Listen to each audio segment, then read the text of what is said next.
Terdapat suatu ibadah yang cara melakukannya yaitu dengan menyembelih hewan dan memberikannya kepada orang lain sebagai rasa syukur terhadap Allah Subhanahu wa Ta'ala. Ibadah tersebut disebut sebagai akikah dan kurban. Akikah adalah suatu ibadah dengan cara menyembelih hewan sebagai rasa syukur atas karunia diberikannya seorang anak. Sedangkan kurban adalah suatu ibadah dengan menyembelih hewan atas penghormatan dan ketaatan kepada Allah Subhanahu wa Ta'ala. Nah, sekarang kita bahas satu persatu yuk tentang akikah dan kurban. Akikah secara bahasa artinya memutus, melubangi, memotong, ataupun membelah. Nah, secara syariat makna akikah adalah menyembelih suatu hewan, baik kambing ataupun domba, sebagai tanda syukur kepada Allah atas lahirnya seorang anak, baik anak laki-laki maupun perempuan. Islam sangat menganjurkan umatnya untuk melaksanakan akikah atau akikoh. Hal ini sebagai bentuk mendekatkan diri kepada Allah ataupun taqarrub dan sebagai bentuk rasa syukur atas dikaruniai ataupun dianugerahi seorang anak. Dengan akikah ataupun akikoh ini, seorang anak akan terlepas ketergadaiannya dan insya Allah akan menjadi syafaat di hari akhir bagi kedua orang tuanya. Akikah atau akikoh paling utama dilaksanakan pada hari ke-7 setelah kelahiran anak. Pada hari itu pula, seorang bayi dicukur rambutnya dan diberi nama yang baik. Dalam melaksanakan akikah, terdapat ketentuan yang harus dilakukan. Yang pertama, hewan yang digunakan untuk akikah. Ada kambing ataupun domba yang harus dalam keadaan sehat, tidak kurus, dan tidak cacat. Lalu, kambing atau domba sudah berumur 1 tahun lebih atau sudah pernah berganti gigi. Yang kedua, orang yang diakikahi serta jumlah hewan untuk akikah.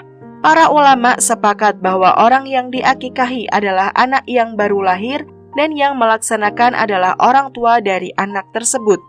Jumlah hewannya untuk anak laki-laki sebanyak 2 ekor kambing ataupun domba, dan untuk anak perempuan sebanyak 1 ekor kambing atau domba.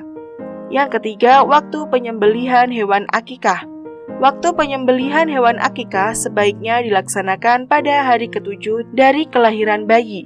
Namun, sebagian ulama berpegang pada pendapat Sayyidah Aisyah radhiyallahu anhu dan Imam Ahmad yang menyatakan bahwa akikah bisa dilaksanakan pada hari ke-14 ataupun hari ke-21. Dan jika pada hari-hari itu juga belum mampu, boleh dilakukan kapan saja saat yang bersangkutan sudah mampu. Dan kewajiban akikah menjadi gugur apabila bayi meninggal sebelum usia 7 hari. Yang keempat, pembagian daging akikah.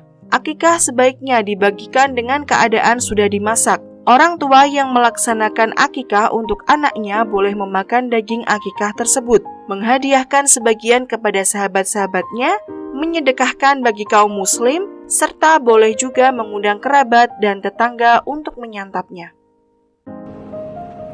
Pelaksanaan akikah ataupun akikoh sendiri memiliki banyak hikmahnya. Yang pertama yaitu sebagai upaya untuk mendekatkan diri kepada Allah ataupun bentuk taqarrub.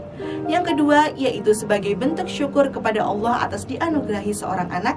Yang ketiga yaitu merupakan tebusan bagi seorang anak ataupun membebaskan dari ketergadaian dan menjadi syafaat bagi kedua orang tuanya. Dan yang terakhir yaitu memperkuat tali silaturahim dan memperkenalkan nasab anak. Kurban berasal dari bahasa qoroba yang berarti dekat. Dalam syariat Islam yang dimaksud dengan kurban adalah suatu bentuk ibadah dengan cara menyembelih hewan tertentu atas dasar perintah Allah Subhanahu wa Ta'ala dan dengan tujuan untuk mendekatkan diri kepada Allah Subhanahu wa Ta'ala. Awal mula ibadah kurban ini dimulai dari kisah Nabi Ibrahim alaihissalam yang diperintah oleh Allah Subhanahu wa Ta'ala untuk menyembelih putranya yaitu Ismail alaihissalam. Saat Nabi Ibrahim alaihissalam menyembelih putranya, Allah menggantinya dengan domba. Nah, dari kisah ini terdapat pelajaran yaitu pada hakikatnya ibadah kurban bukan hanya semata-mata menyembelih hewan, tetapi sebagai bukti kepasrahan seorang hamba dan sebagai bentuk rasa syukur seorang hamba kepada Tuhannya. Hukum pelaksanaan kurban adalah muakkad atau sangat dianjurkan bagi yang mampu. Nabi Muhammad SAW menjelaskan bahwa terdapat 3 hal yang wajib bagi beliau dan menjadi sunnah bagi umatnya, yaitu melaksanakan sholat witir, melaksanakan kurban, dan melaksanakan sholat duha. Dalam melaksanakan kurban terdapat ketentuan yang harus dilaksanakan. Yang pertama, orang yang berkurban adalah orang yang beragama Islam, memiliki akal, serta mampu menyediakan hewan kurban. Yang kedua, jenis hewan kurban adalah sapi atau unta atau kerbau atau kambing ataupun domba dengan ketentuan sehat atau tidak menimbulkan bahaya, lengkap organ tubuhnya, tanduknya tidak patah, matanya tidak buta, kakinya tidak pincang, telinganya tidak cacat, badannya tidak kurus dan telah cukup umur. Yang ketiga, jumlah hewan dan orang yang berkorban yaitu untuk hewan sapi atau unta atau kerbau sebanyak 7 orang. Sedangkan kambing dan domba hanya untuk 1 orang.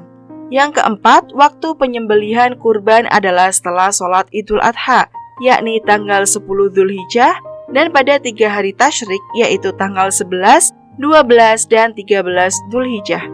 Yang kelima, tempat yang disunahkan untuk menyembelih adalah lapangan.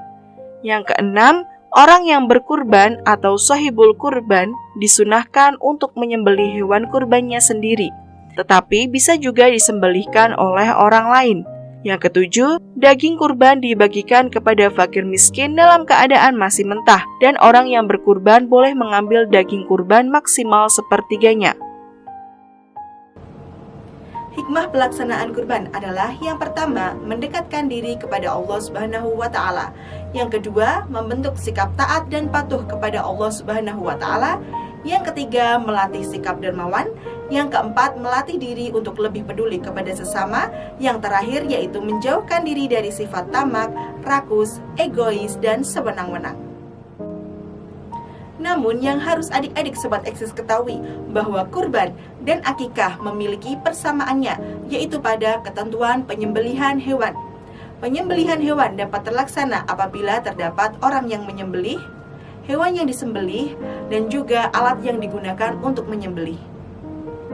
Yang pertama, ketentuan orang yang menyembelih yaitu beragama Islam, berakal, tamyiz atau mampu membedakan benar dan salah, menyembelih dengan sengaja dan dalam keadaan sadar, menyebut nama Allah Subhanahu wa Ta'ala ketika menyembelih. Yang kedua, ketentuan hewan yang akan disembelih yaitu hewan dalam keadaan hidup dan termasuk jenis hewan yang halal, baik dari segi zatnya maupun cara memperolehnya. Hewan yang haram dikonsumsi tetap hukumnya haram dikonsumsi, meskipun sudah disembelih terlebih dahulu. Yang ketiga, ketentuan alat yang digunakan untuk menyembelih yaitu tajam dan dapat melukai, serta bukan terbuat dari tulang, gigi, atau kuku. Yang keempat, ketentuan proses penyembelihan. Proses penyembelihan harus dilakukan pada bagian leher hewan dengan memutuskan tenggorokan ataupun saluran pernafasan, saluran makanan, dan urat leher yang ada di tenggorokan. Yang kelima, tata cara penyembelihan hewan bisa dilakukan dengan cara tradisional dan mekanik. Tata cara penyembelihan tradisional yaitu yang pertama, siapkan lubang penampungan darah, hadapkan hewan yang akan disembelih ke arah kiblat, lambung sebelah kirinya di bagian bawah. Pegang kuat atau ikat kaki hewan yang akan disembelih, letakkan leher hewan di atas penampungan darah yang sudah disiapkan, berniat menyembelih dan membaca basmalah serta takbir, arahkan alat penyembelihan pada leher hewan, sembelihlah hewan hingga terputus tenggorokannya, saluran makanannya, dan urat lehernya. Lalu yang kedua, tata cara penyembelihan secara mekanik. Yang pertama, pastikan bahwa mesin pemotong masih berfungsi dengan baik. Siapkan hewan yang akan disembelih di tempat pemotongan.